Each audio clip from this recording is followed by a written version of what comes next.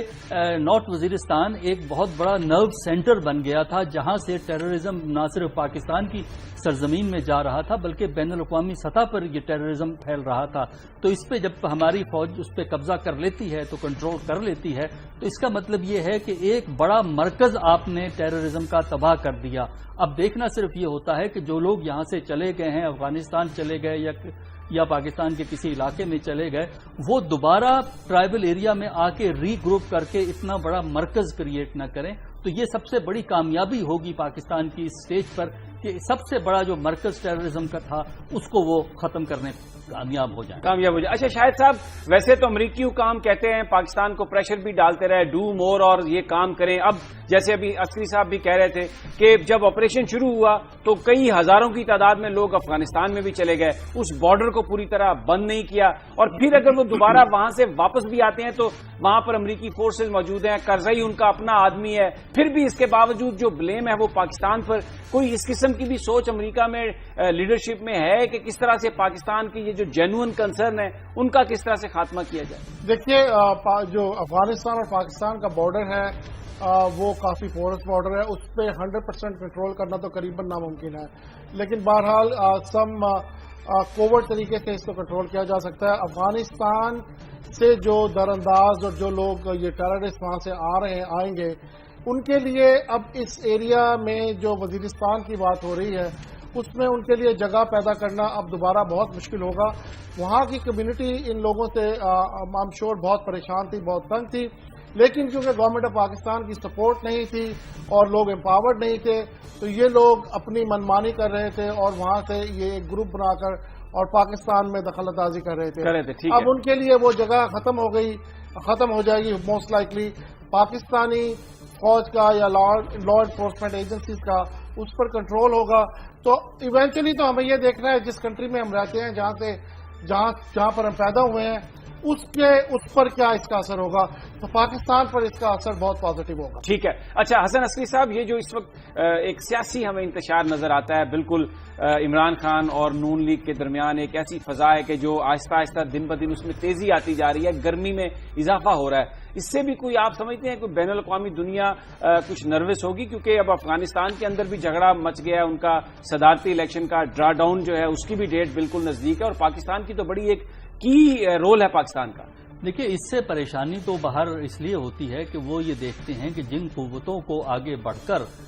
جو ہے military operation کی سپورٹ کرنی چاہیے تھی وہ آپس میں دست و گریبان نظر آتی ہیں، اور ان میں پاور سٹرگل اتنی زیادہ ہمیں بڑھتی ہوئی نظر آ رہی ہے کہ فوج تو کامیاب ہو جائے گی نارتھ وزیرستان کو کنٹرول کرنے میں، لیکن لگتا یہ ہے کہ ہم سیاسی میدان میں آپس میں ایک دوسرے کو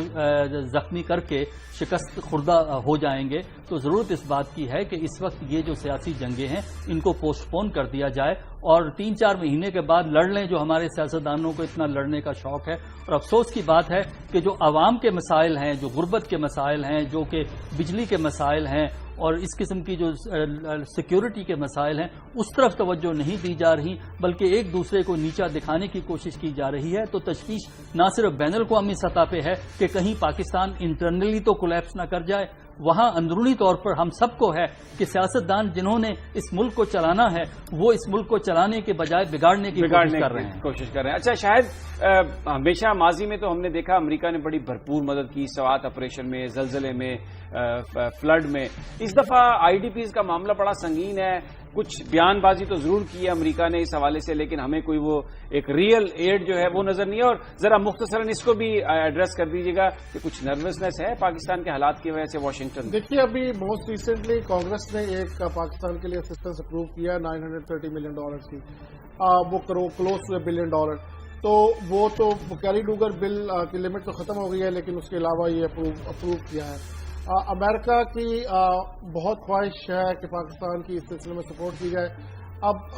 مزید جو پاکستان کے ہائی کمانڈ آفیسرز ہیں وہ امریکہ کے دورے پر جا رہے ہیں اور کچھ گئے ہوئے ہیں اور کچھ آ گئے ہیں. تو یہ ایک بائی لیٹرل جو ریلیشن شپ ہے سیکورٹی ایجنسیز کی، یہ بہت تیزی سے چند دنوں میں یہ بڑھی ہے اور امریکہ اس سلسلے میں مکمل مدد کرنے کے لیے تیار ہے. پاکستان کو معلوم ہونا چاہیے کہ انہیں مدد کیا چاہیے. ہمیشہ ہمارا یہی کرائسس رہا ہے کہ ہمیں اپنے آپ کو what is our ace like this in America وہ ہمیں پیکج کرنے میں ذرا تھوڑی سی مشکل ہوتی ہے. تو لیکن بہرحال امریکہ کی طرف سے اوپن اینڈیڈ آفر تو نہیں ہے, لیکن اوپن آرمڈ آفر ضرور ہے. بہت بہت شکریہ شاہد خان اور حسن عسکری رضوی صاحب, بہت شکریہ. بڑا ضروری ہے کہ سیاستدان معاملے کی نزاکت کو سمجھیں اور جو اس وقت ترجیحات ہیں عوام کی خدمت اس پر فوکس کریں. آپس کی جو لڑائیاں ہیں, ذاتی جو لڑائیاں ہیں, اس سے کسی کو کوئی فائدہ نہیں ہوگا بلکہ سیاست سے لوگوں کا اعتماد اٹھتا جائے گا. اور جہاں تک امریکہ کی بات ہے, اس دفعہ بیان تو آ رہے ہیں لیکن ماضی کی طرح ہاتھ کھلے ہوئے نہیں ہیں, ماضی کی طرح امداد نہیں آ رہی. یہ کہہ رہے ہیں شاہد خان صاحب کہ اگر پاکستانی وہاں پر جائیں گے, بات کریں گے اور پتہ ہوگا بات کرنے والے پاکستانیوں کو کہ ان کو چاہیے کیا, تو یقیناً پازیٹو رسپانس ہوگا واشنگٹن ڈی سی میں. ناظرین, یہ تھا آج کا پروگرام. کل پھر آپ سے ملاقات ہوگی ٹاپ سٹوری میں. تب تک ہمیں اجازت دیجیے. اللہ نگہبان.